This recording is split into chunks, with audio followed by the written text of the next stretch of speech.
Hi, welcome to part 2 of our lecture on muscles. In this portion, we're going to be taking a look at muscles of the pectoral girdle and upper limb, such as this pectoralis major muscle we see here. So the pectoralis major muscle, like many of the muscles that are going to move the limb, have a nice stable origin. In this case, this one is medial. And this origin will pull against the insertion. In this case, this will be on something referred to as the crest of the greater tubercle. So this pattern of pulling a limb medially is one of the common patterns we will see. And in this case, that action then would be to adduct the humerus.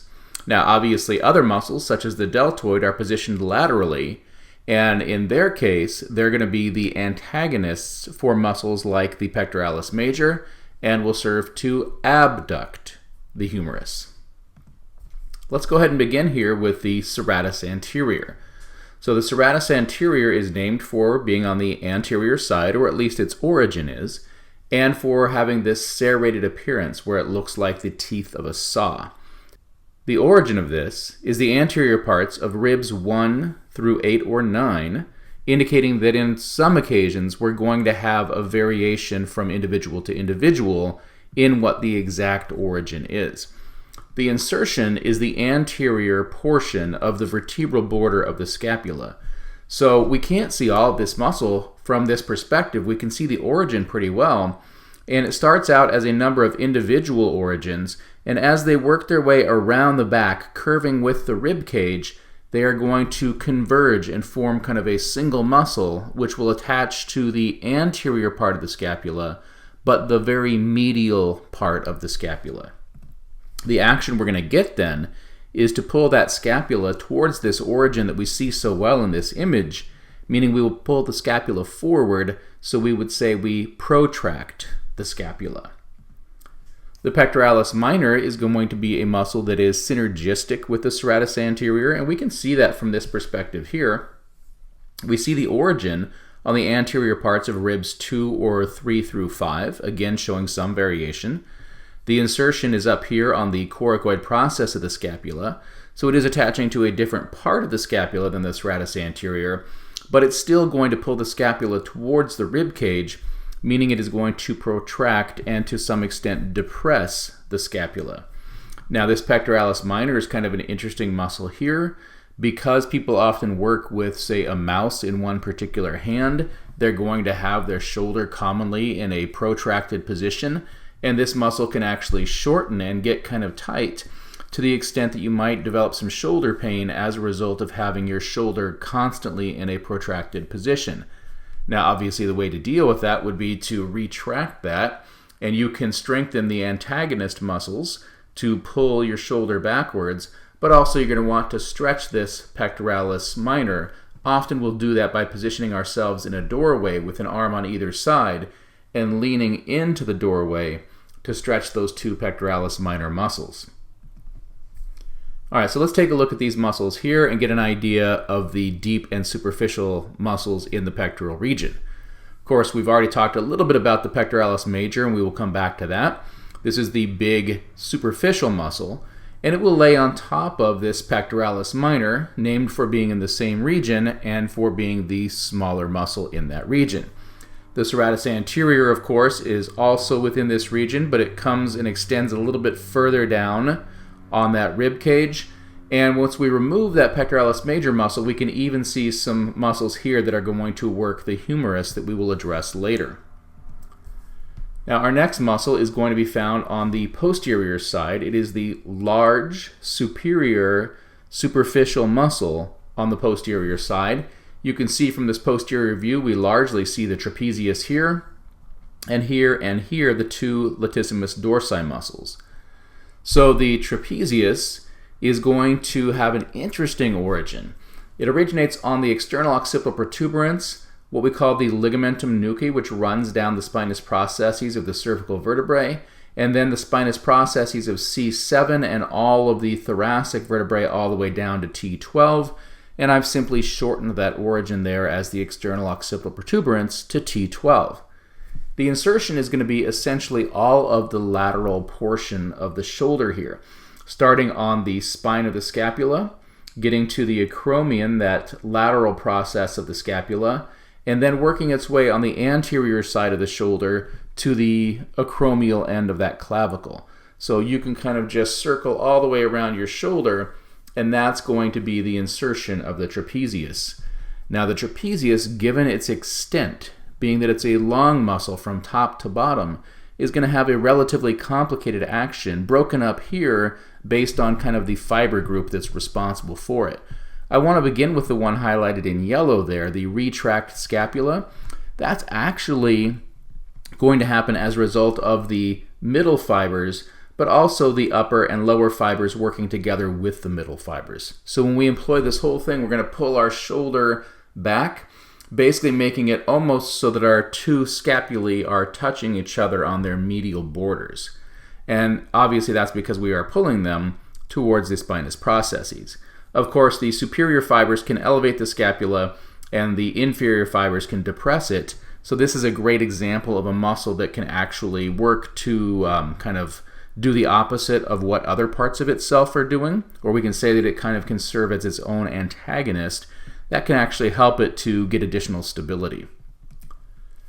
We do have another muscle which can actually elevate the scapula. This is the levator scapulae. You can see it's much smaller than the trapezius and obviously is deep. So the trapezius has been removed in this image to allow us to see three muscles from this region: the levator scapulae, the rhomboid minor, and the rhomboid major. Our job is to basically tell these apart from each other, and this starts with the origin of the levator scapulae. You'll notice that the other two muscles I mentioned originate along the spinous processes, but the levator scapulae is out here laterally, kind of going almost straight up and down, and that's because it originates on the transverse processes of cervical vertebrae 1 through 4. The insertion for this will be similar to the other two I mentioned, being on the superior portion of the vertebral border of the scapula, and both the rhomboid minor and rhomboid major will attach to that vertebral or medial border of the scapula. Now obviously the levator scapulae says in its name that it's going to lift the scapula. Therefore, elevation of the scapula is its relatively simple action. The rhomboid minor here will originate on the spinous processes of C7 and T1.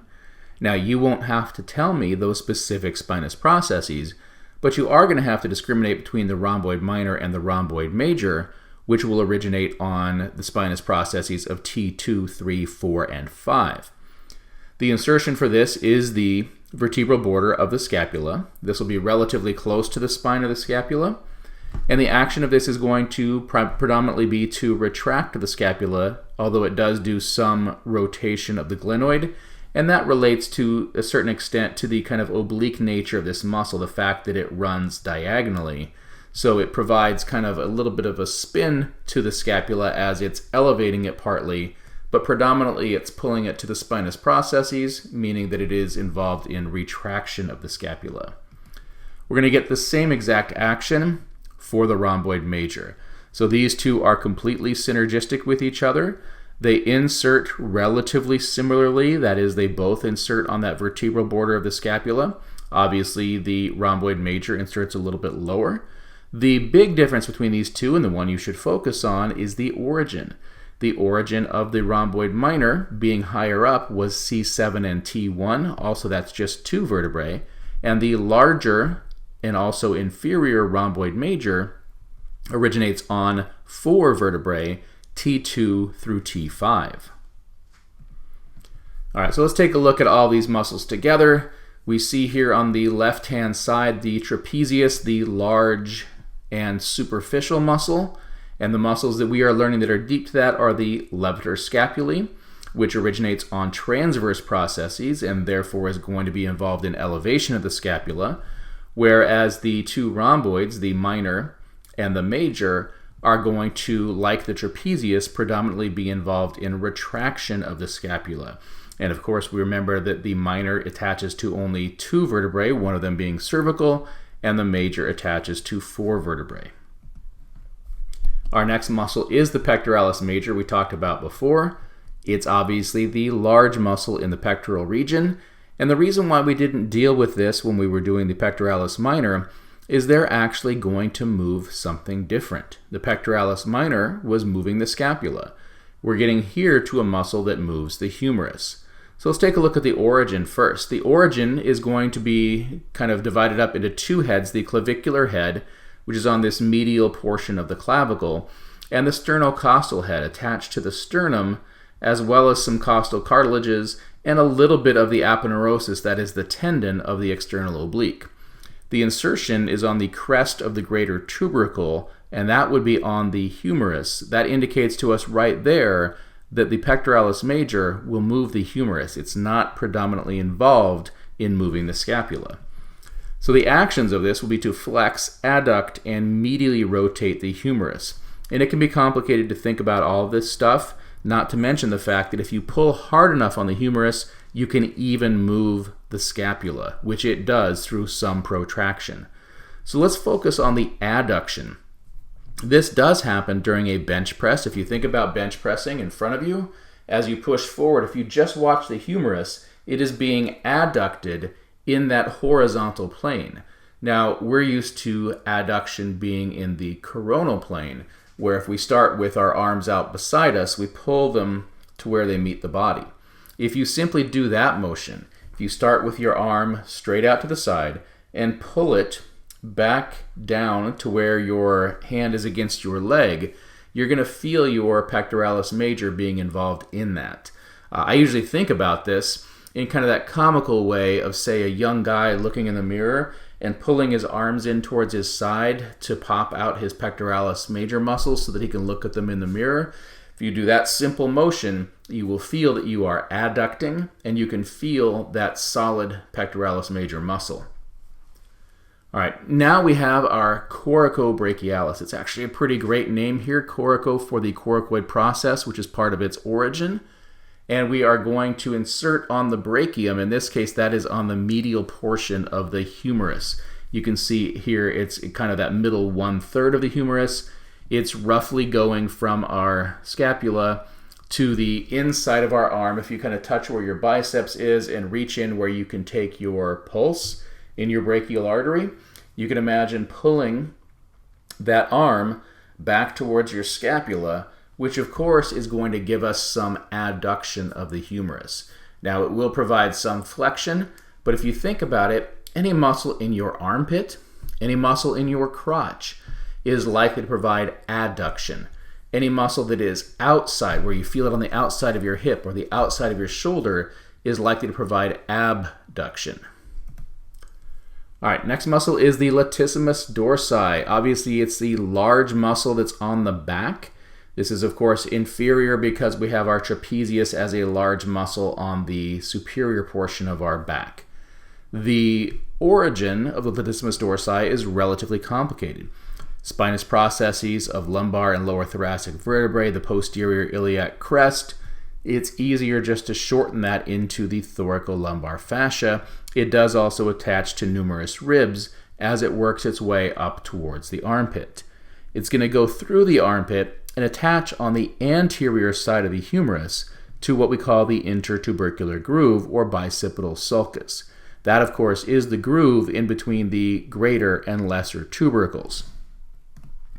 The action we're going to get a result of this is to extend, adduct, and medially rotate the humerus. Of course, like the pectoralis major, this is a big muscle.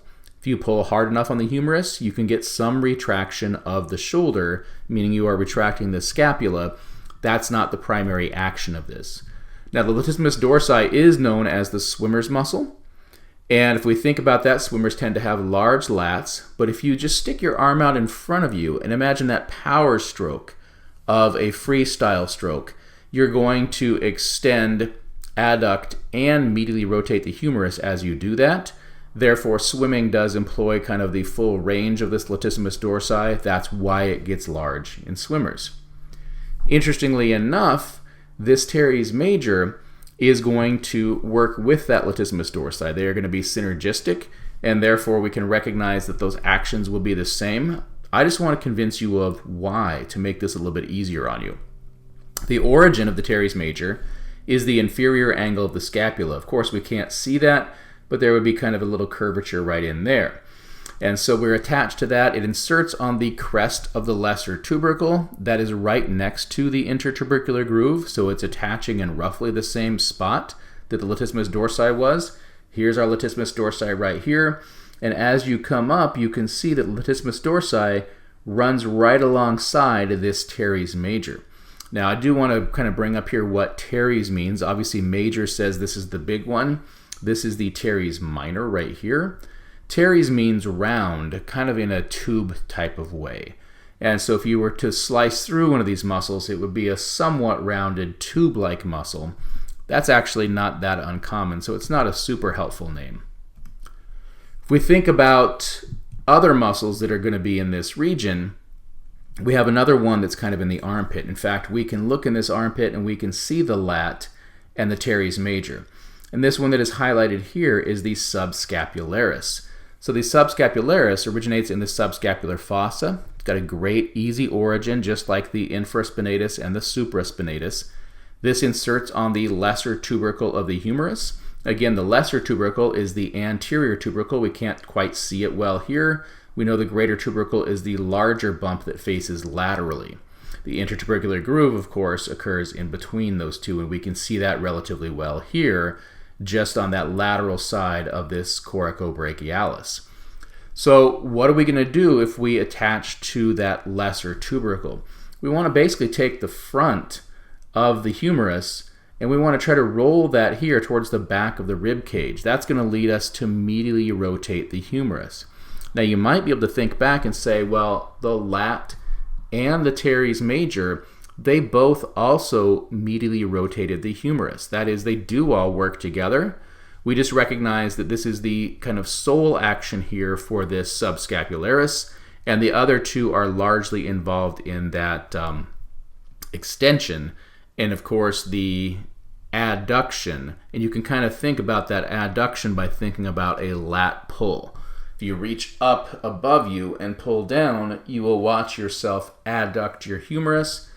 It will do that medial rotation, but the subscapularis here is positioned to basically just directly pull that anterior side of the humerus around posteriorly, providing that medial rotation. The reason I bring that up is that we can kind of link all those together as medial rotators, and then we're going to see a group of muscles here that attach to the greater tubercle rather than the lesser tubercle, the crest of the lesser tubercle, or the intertubercular groove.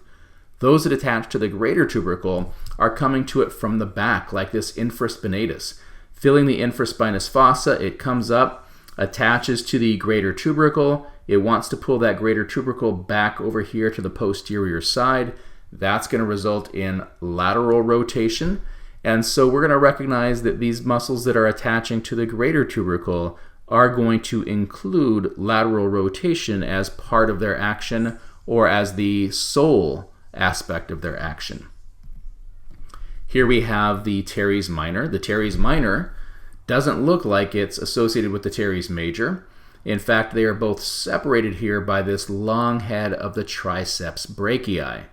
So we've got our infraspinatus up here though, and the teres minor looks almost like a little piece of that infraspinatus. And that's great. It's not attached to the infraspinous fossa, but rather to the lateral border of the scapula. It inserts on the greater tubercle just like the infraspinatus. It laterally rotates the humerus just like the infraspinatus. It does have the potential to provide a little bit of adduction, but we have larger muscles like the lat, which are involved in adduction. And then here we have our supraspinatus. The supraspinatus is interesting because it originates in the supraspinous fossa. It inserts on the greater tubercle. It's also going to pull that greater tubercle towards the medial side, causing that lateral rotation. But because it comes to that greater tubercle from above, it's also going to pull up in this direction. And that's going to cause this abduction, meaning that this muscle will assist your deltoid, that muscle you feel on your shoulder, in the abduction of the humerus. So we're going to take a brief stop here to mention the rotator cuff because we have dealt with these muscles. The rotator cuff is something you might hear of as an injury, someone saying, I tore my rotator cuff. And this is because they have a bunch of muscles that are going to merge their tendons together, and they're going to fuse to the joint capsule of the glenohumeral joint, or our shoulder joint. These muscles are the subscapularis, the teres minor, the infraspinatus, and the supraspinatus. In the case of the subscapularis, that is a medial rotator. The other three are lateral rotators. So you get the idea that these muscles rotate the humerus, but because they fuse to this joint capsule, when you have an injury, often because you are rotating quickly or stopping this rotation quickly, you are going to be involving tears of at least one of these muscles and potentially of the joint capsule itself, causing it to take a while to heal. All right, here we have our primary abductor of the humerus. This is the deltoid, named for its shape being somewhat triangular. And that triangular shape comes as a consequence of its origin and insertion. The origin is the same as the insertion of the trapezius, and that won't be a big surprise because the trapezius must contract to stabilize the scapula in order for the scapula to be used as an origin for muscles like the deltoid to be able to move the arm. So we're going to occur on the clavicle, on that lateral side or acromial side, the acromion, and then the spine of the scapula. And the deltoid is wide, therefore at the top comes down to a point where it goes to the deltoid tuberosity. On test, this will just say tuberosity, named for the muscle.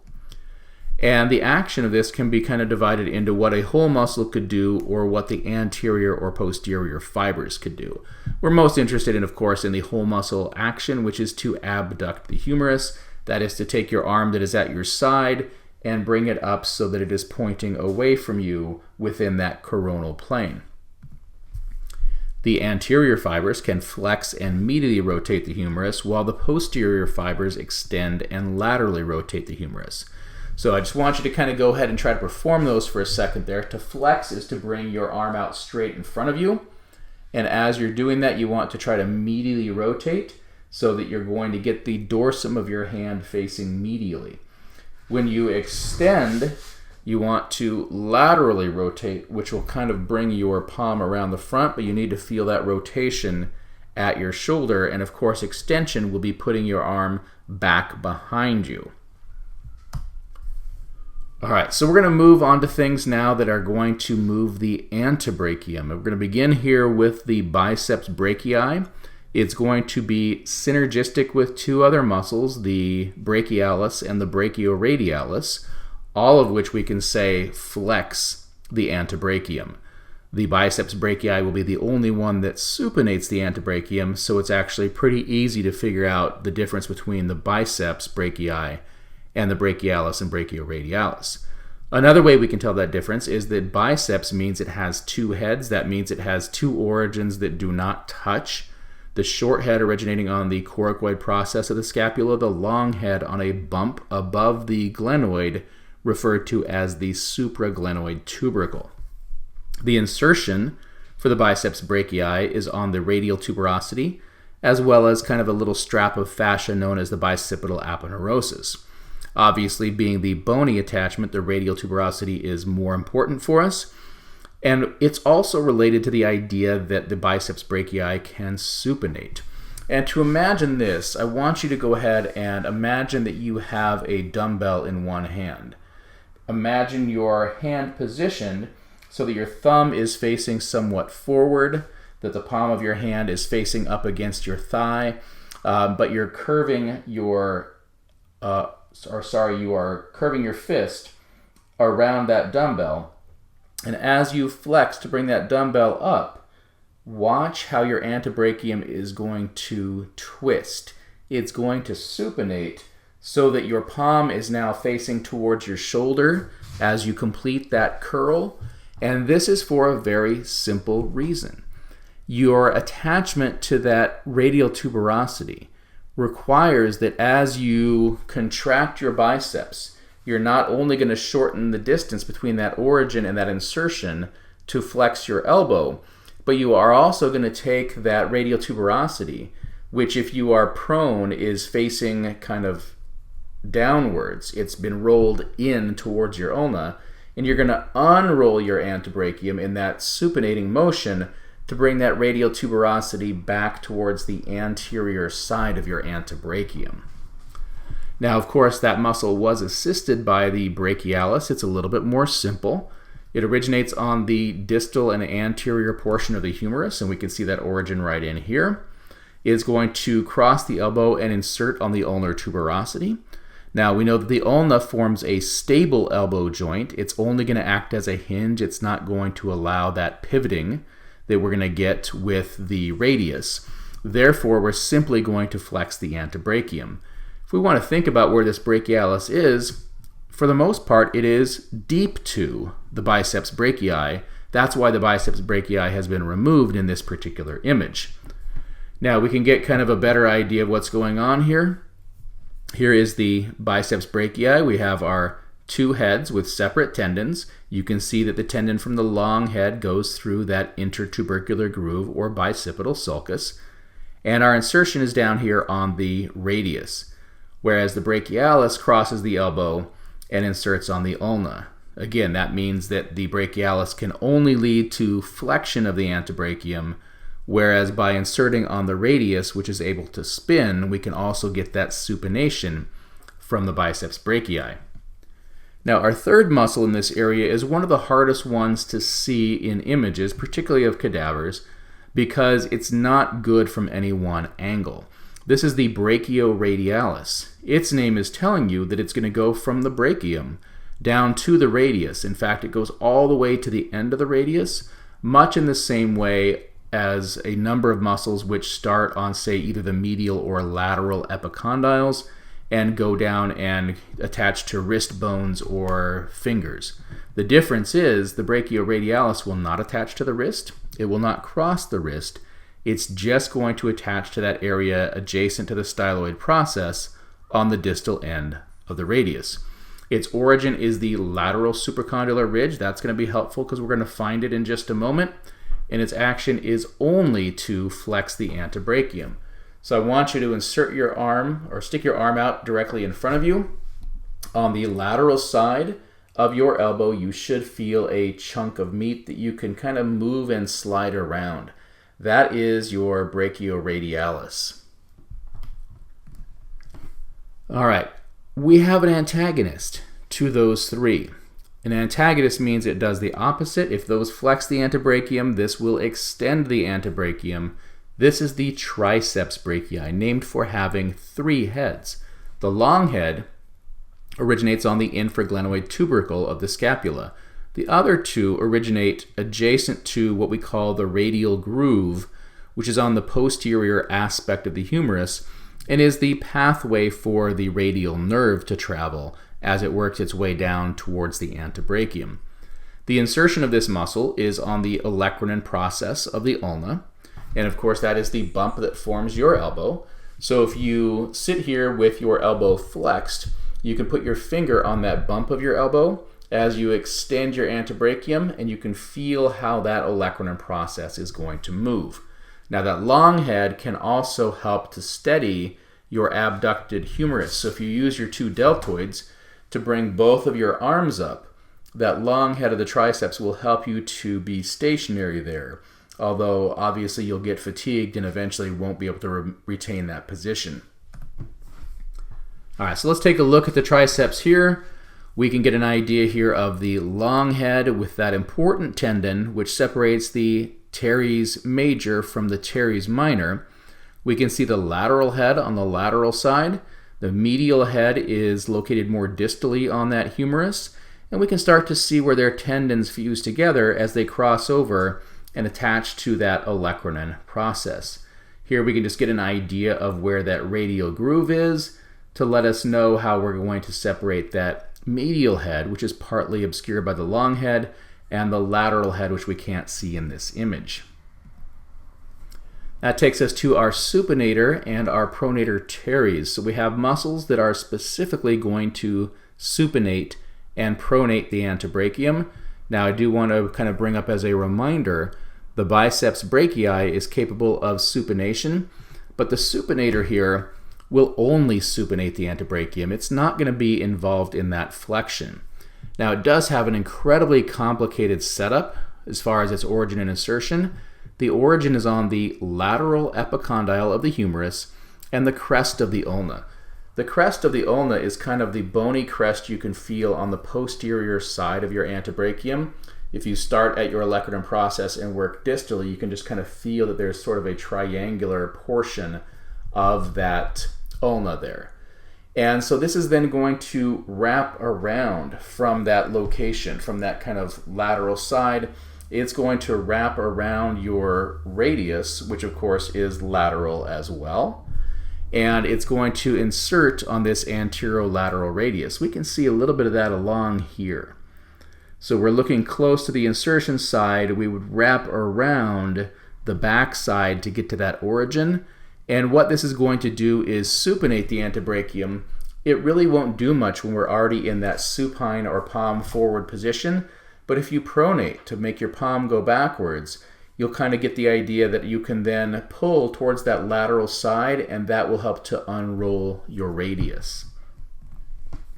The pronator teres is one of the two pronator muscles. Obviously, it's going to pronate the antebrachium. There's also a pronator quadratus, which is deep to all of the tendons on this distal end. It's actually kind of a bugger to find that. You basically have to separate all those little tendons, which you can see partially obscured there, pull those aside, and this will be attached directly down to those distal ends of the radius and the ulna. We're only going to take a look at the pronator teres, which is the larger of the pronators. It's located in the proximal end near the elbow here. And this pronator teres is going to begin on the medial epicondyle of the humerus. You probably already remember that the medial epicondyle is the large epicondyle, and it's associated with big muscles, strong muscles, the pronator teres, and then the flexor group muscles. This will insert on the mid kind of lateral portion of the radius, so it goes about halfway down the antebrachium, and you can see the supinator right here, so that we form a V with pronator teres and supinator.